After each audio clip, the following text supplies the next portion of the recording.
Les amis, il y a des gens ici dehors qui habitent au syndicat. Aujourd'hui, en fait, il est question pour moi de te parler d'une histoire qui actuellement défraie la chronique sur la toile. C'est l'histoire de Hakimi, ce footballeur du PSG qui a divorcé avec sa femme espagnole récemment.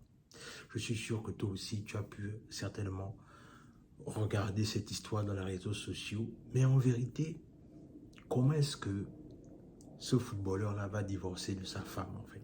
Parce que, oui, aujourd'hui, les membres du syndicat sont simplement en train de dire que oui, il a bien fait les choses, il a bien fait les choses. Mais il faut d'abord revenir, il faut remettre les choses dans leur contexte. Dans quelle mesure est-ce que la femme demande le divorce? Alors, il faut savoir déjà une chose pour commencer, c'est que Hakimi est un footballeur du PSG. Il a 24 ans. Et sa femme a 36 ans. Ça veut déjà dire que ils ont 12 ans d'écart. Mais en vérité, ce que la femme d'Hakimi lui reproche simplement, c'est le fait qu'il est toujours dehors. Dans le sens là où il n'est jamais à la maison, il ne passe jamais du temps avec lui, avec elle ou encore avec ses enfants. Déjà que c'est le meilleur ami de Kylian Mbappé, ce qui fait qu'à chaque fois que Mbappé va dans ses voyages et tout ce qui va avec, il amène toujours Hakimi. Donc, à un moment donné, la femme, elle en a eu marre de la situation, en fait. Et quand elle en a eu marre de la situation, elle a fait asseoir, mais malheureusement, c'était tout le même comportement. Ce qu'elle a décidé de faire simplement, c'est de demander le divorce. Mais, en vérité, quand elle demande le divorce ici, je pense que le gars, il avait déjà certainement eu vent de ça quelque part. Et ce que le gars va faire, bien évidemment, c'est qu'il va faire un coup de maître. C'est qu'il va mettre tous ses biens au nom de sa mère. Et vous pouvez même voir dans les réseaux sociaux les différentes images, là où on voit, partout là où il est toujours avec sa mère. Et en vérité, il faut reconnaître que sa mère, bien évidemment, a certainement participé à son épanouissement. Donc, du coup, il y a une reconnaissance qui est là, en fait. Mais l'autre chose aussi que je veux simplement dire, c'est que, mais d'où vient cette idée ingénieuse à Hakimi de faire ce qu'il a fait là, en fait, récemment? En fait, Hakimi, en fait, n'a fait que reproduire ça sur un footballeur africain qui avait déjà fait ça, en fait. Il s'appelle simplement Djibril Cissé. Alors, c'est Djibril Cissé qui prend d'abord le devant par rapport à cette histoire, notamment en 2014. C'est-à-dire, Djibril Cissé était marié et à un moment donné, il a eu trois enfants avec une dame blanche, bien évidemment. Et à un moment donné, ce qui va arriver, c'est que la femme de Djibril Cissé va demander le divorce.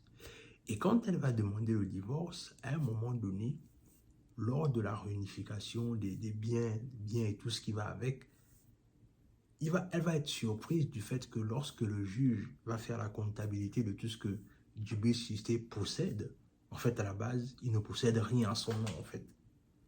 Mais qu'est-ce qu'il a fait? Qu'est-ce qui a fait qu'un footballeur qui a autant d'argent, on dit qu'il ne possède rien à son nom? En fait, ce qui s'est passé, c'est que Djibril Cissé a simplement transféré tous ses biens au nom de son père, de sa mère et de ses frères. Est-ce que vous voyez un peu? Et à un moment donné, la dame va divorcer de lui. Et bien évidemment, lorsqu'il va divorcer d'elle, je crois que certainement qu'il paye toujours, il va payer une pension, il a payé une pension alimentaire. Mais à la base, la femme n'est pas partie avec ses biens parce qu'il ne possédait rien en son nom, en fait. Et en vérité, disons-le clairement, divorcer n'a rien de quelque chose qu'on peut en être fier. Parce qu'en vérité, lorsqu'on divorce, c'est qu'il y a quelque chose qui n'a pas marché dans le mariage. Et oui, il y a des choses qui n'ont pas marché dans le mariage, mais à un moment donné, la réalité, c'est que beaucoup trop de femmes, depuis un moment, lorsqu'ils marient quelqu'un qui a des moyens, il y a toujours ce côté-là où on veut souvent s'accaparer des biens de l'autre. Tout en réalisant que la personne s'est battue pour posséder sa richesse et que si toi aussi, tu veux faire autant, Il y a deux choses. Il y a deux choses. Parce qu'en vérité, souvent, c'est là où, malheureusement, les gens souvent se trompent. C'est que si un homme se bâtit tout seul et que toi, tu es simplement, il t'a juste trouvé dans son succès, en fait, en vérité, cet homme-là ne te doit pratiquement rien, même si vous avez eu des enfants. C'est triste de le dire, mais c'est la vérité. Mais en vérité, ce qui se passe souvent, c'est que lorsque tu bâtis ta richesse avec ton homme, la probabilité du fait, là encore je parle de certains hommes, la probabilité que ce dernier-là, même si les choses ne vont plus bien, va à un moment donné vouloir partager sa richesse avec toi, elle est multiple en fait. Mais il y a des femmes, elles ne savent pas là où quelqu'un a bâti sa richesse, elle veut simplement dire non, je veux un homme qui est déjà riche, mais tu ne connais même pas comment il a bâti sa richesse. Mais demain après-demain, quand vous allez vous séparer, ne sois pas étonné qu'il ne te donne rien en fait. Et pour revenir à Hakimi, je réalise peut-être quelque part aussi que la mère n'aimait pas sa belle-fille. Ouais. C'est-à-dire quand je regarde un peu la manière dont elle est vraiment avec son fils là, tu sens que la mère ne supportait pas. Et puis, bon, moi je peux clairement un peu comprendre. Il faut reconnaître que la femme avait, elle avait 12 ans de plus que lui. Moi je suis sûr que peut-être que après ça, elle lui a déjà, certainement déjà trouvé quelqu'un à côté en attendant que tout ça se tasse. Mais en vérité, l'autre chose aussi que je veux dire, c'est que c'est pas tout le monde qui a la possibilité de faire ce que Hakimi a fait ou encore de ce que Djibril Cissé a fait. Et on va prendre un exemple simple. Souvenez-vous de l'histoire de Adebayor. C'est-à-dire, en vérité, si aujourd'hui ces personnes-là ont pu sauver leur richesse, mais ce n'est pas tout le monde qui peut le faire en fait. Parce qu'en vérité, il y a famille et famille. Il y a mère et mère. Il y a frère et il y a frère. Vous pensez que, par exemple, je prends l'exemple avec Paul Pogba. Vous pensez que Paul Pogba, c'est quelqu'un qui peut faire ça avec ses frères? Non. Parce que déjà même, vous avez vu combien de fois l'argent les a clairement divisés en mondiovision.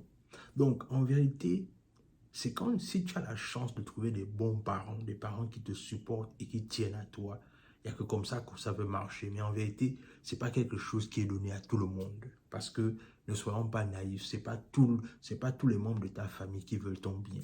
C'est triste, mais c'est comme ça.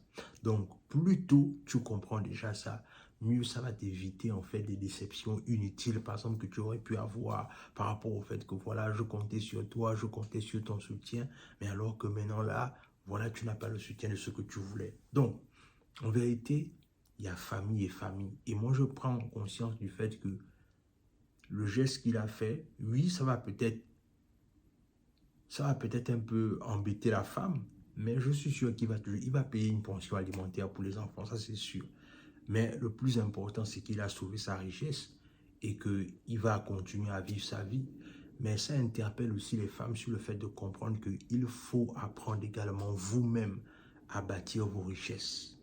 Et certaines femmes en Afrique ont déjà compris ça, c'est qu'il y a une bonne chose. Mais je pense que c'est toujours important de le rappeler. Même si tu es avec quelqu'un qui a les moyens, toi aussi quelque part, crée-toi quelque chose qui va faire en sorte que peu importe ce qui peut arriver, tu ne dépendras pas totalement de lui. Dans tous les cas, dis-moi ce que cette vidéo t'inspire en commentaire, abonne-toi à la chaîne, partage la vidéo autour de toi, laisse un like, laisse un commentaire et sur ce, on se dit à la prochaine.